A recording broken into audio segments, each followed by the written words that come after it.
I started walking, and automatically my hands are up.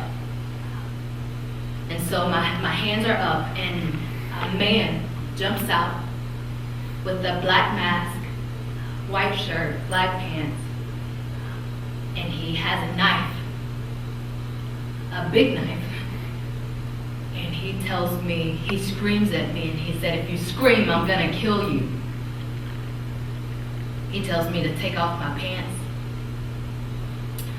I'm not really sure how I was thinking or even asking questions, but I said automatically, you don't want my body. You don't want my body, you want money. You want money. And so by changing the subject, he said, "Where's the money? Where's the money?" And so I didn't realize that at that point my hands were being cut because he was swinging the knife.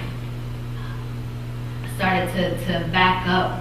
I had money on the table, so I went back to get the money from the table because I thought if I gave him money, he would leave. And so I gave the money that I had at the table. I had like my bus money, so I gave it to him. And I hadn't paid my apartment and rent yet, so I had money in my drawer in my room. And so I'm walking, and I say, I have more money, I have more money. And I don't realize at the same time I start to quote the Bible. I'm backing up and I'm saying, the Lord is my shepherd, I shall not want. And he's screaming at me, telling me to shut up. And so I back up and I go into the room to get the money. And so I give him money.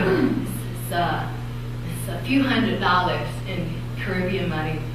And he tells me to get on the bed. And so for 1 second, when I gave him the money and he told me that there was a little way between him and the door, and I thought that if I could just get to the door, there would be something on the other side. There would be some kind of light. And so I ran and I actually touched the doorknob. God, I touched the doorknob. And when I got there, I felt arms around me, and I felt a slam on the floor.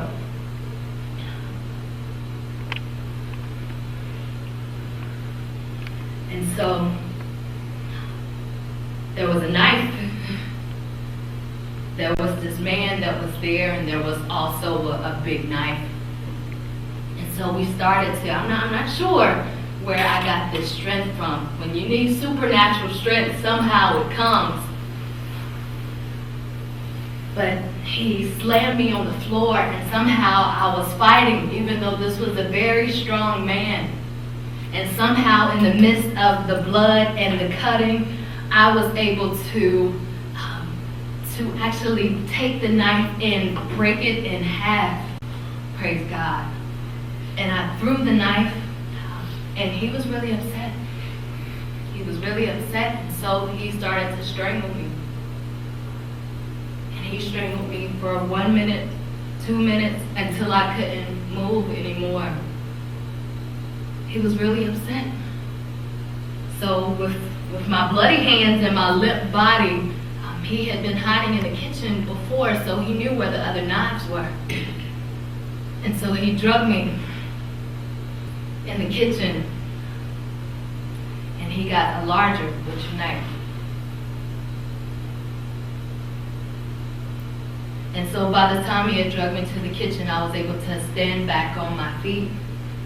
And I thought, again, if I can just get to the door, there would be some kind of light on the other side. And so I ran for the door again. He came, grabbed me, slammed me again. Started to strangle me until I couldn't move. 1 minute, 2 minutes, 3 minutes, I couldn't move. So I lay on the floor, and he starts to take off his pants.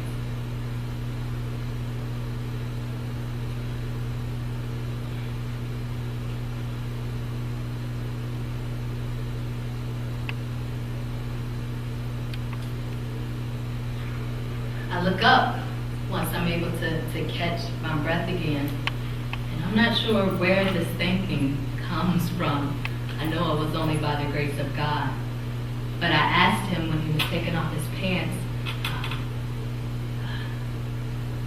yes, before I asked this, he held a knife to my throat and forced me to take off my pants. And so I was unclothed, and he had started to undress. And I asked him, if you're going to do this, can you please use a condom?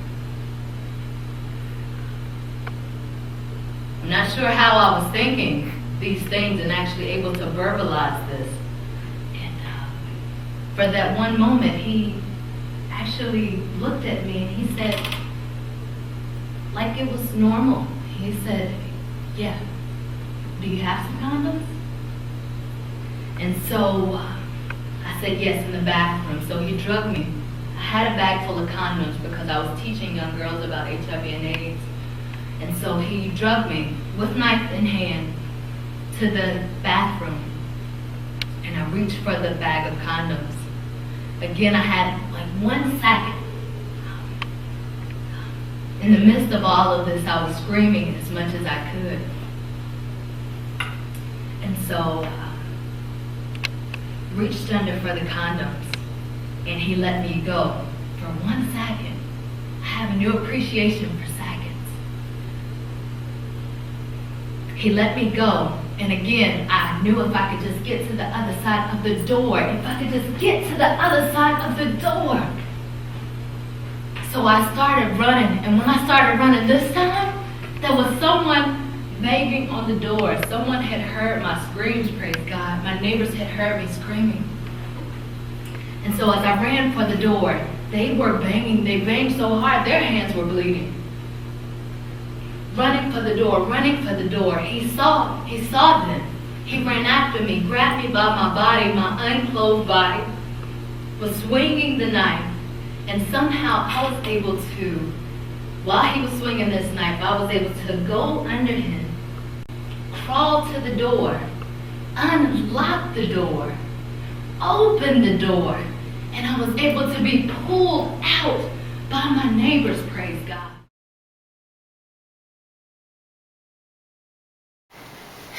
Hi everyone. Intense, right? Let's take a deep breath together. My testimony is pretty intense. Deep breath.